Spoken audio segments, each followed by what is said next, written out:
Ada satu orang di antara kita, mungkin tahajudnya 10 rakaat setiap malam, duhanya 12 rakaat setiap pagi, baca Qur'annya one day one juz, satu hari satu juz, malamnya one night one juz, satu malam satu juz.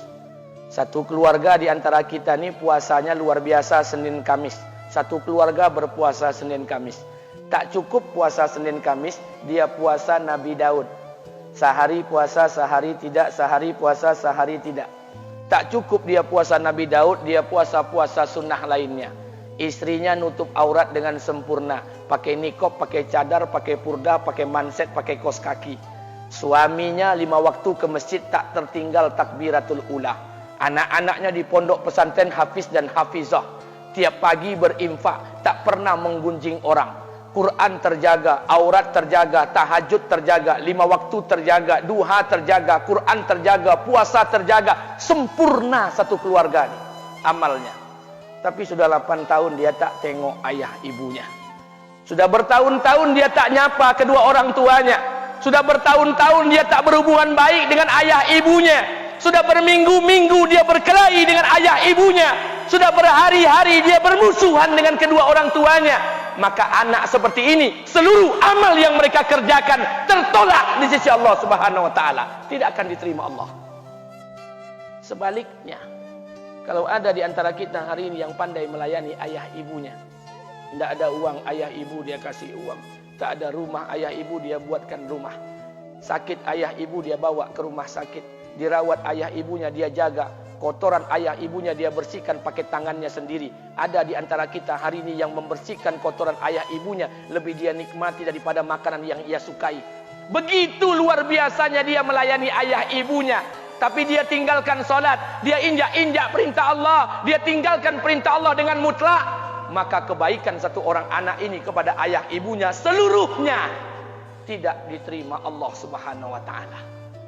Atau jangan-jangan inilah yang menjadi penyebab amal kita tak diterima Allah.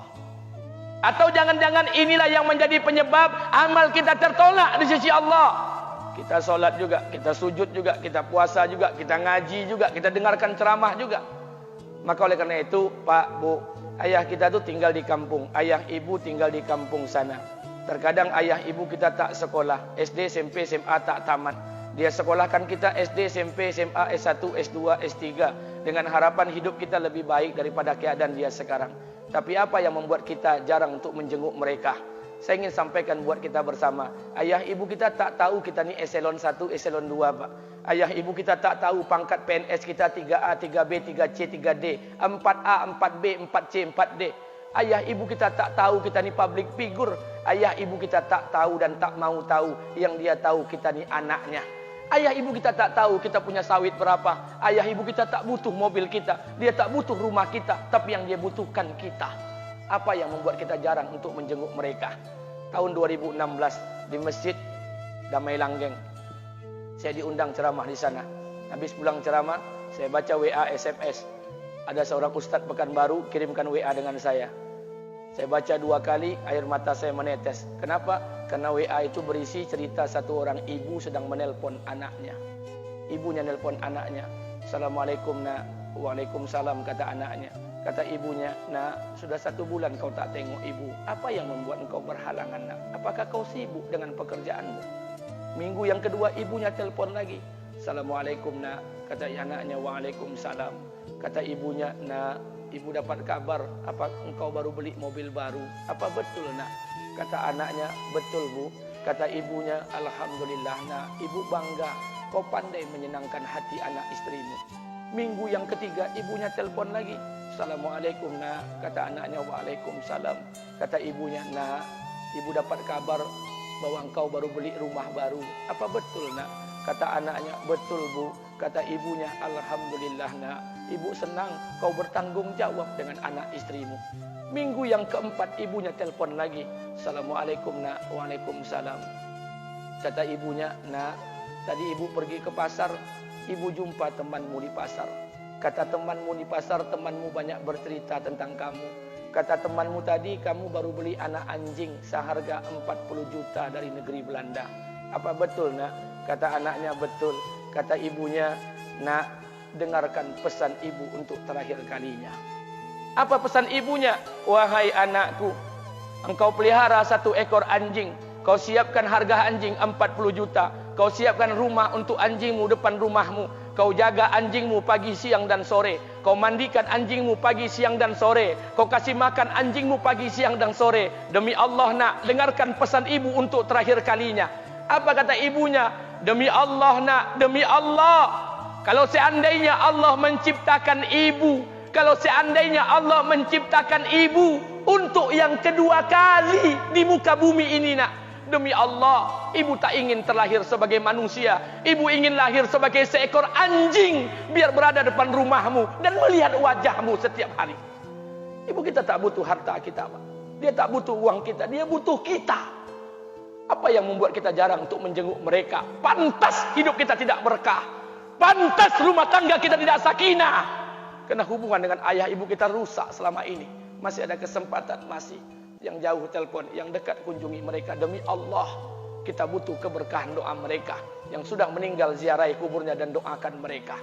Imam As-Syafi'i berkata, apa kata Imam As-Syafi'i? Manusia zalim, manusia bodoh, kalian tak tahu apabila ayah dan ibu kalian mengangkat tangan di malam hari, dia berdoa kepada Allah untuk anaknya. Doanya cuma sekali, malamnya cuma sekali, hanya sekali saja doanya. Apa kata Imam Syafi'i? Sekali doa ayah dan ibu kalian sudah cukup bagi Allah untuk menjadikan kalian anaknya berkah dunia akhirat. Hari ini berapa banyak doa ayah dan ibu kita, tapi tidak ada keberkahan buat anak mereka. Kenapa? Hati mereka tersakiti. Maka pulang, Pak, cari mak bapak kita. Kita punya rumah hari ini, Bu, kita punya rumah, punya harta, punya uang, punya pekerjaan, punya kekayaan, punya sawit. Kita jadi orang hari ini jadi pegawai, bukan kena sarjana kita, Pak. Kita jadi orang hari ini bukan kena otak kita. Kita jadi orang hari ini bukan kena kepintaran kita. Kita jadi orang hari ini jangan-jangan kena keberkahan doa ayah dan ibu kita yang tak pandai tulis baca di kampung sana. Cari mak bapak kita, Pak. Demi Allah, kita butuh keberkahan doa mereka. Apa guna di kehidupan dunia sementara Allah tidak ridho dengan kehidupan kita? Pantas amal kita tertolak di sisi Allah. Maka pulang ke rumah cari mak dan bapak kita yang masih hidup, duduk bersama mereka. Kalau seandainya kita tak bisa membahagiakan mereka, jangan pernah menyusahkan mereka. Kalau seandainya kita tak bisa membuat mereka tertawa, jangan pernah membuat mereka menangis. Demi Allah, kita hanya punya 1 ayah kandung. Kita hanya punya 1 ibu kandung. Tidak akan ada ayah kandung yang kedua. Tidak akan ada ibu kandung yang kedua. Harta kita cuma 1. Ayah kita cuma 1. Ibu kita cuma 1. Tidak akan ada ayah kandung yang kedua. Tidak akan ada ibu kandung yang kedua. Pangkat jabatan bisa dicari. Harta bisa diraih. Kesempatan membahagiakan ayah dan ibu kita hanya sekali di kehidupan dunia ini, Pak. Pulanglah. Ketika mereka memanggil, tinggalkan istri, tinggalkan pekerjaan, tinggalkan semua proyek kita. Demi Allah, datangi mereka. Kata Nabi, sesaat kalian duduk bersama ayah dan ibu kalian akan mendatangkan keberkahan. Kenapa kalian tidak duduk bersama mereka? Jangan-jangan inilah yang menjadi penyebab amal-amal kita tertolak di sisi Allah.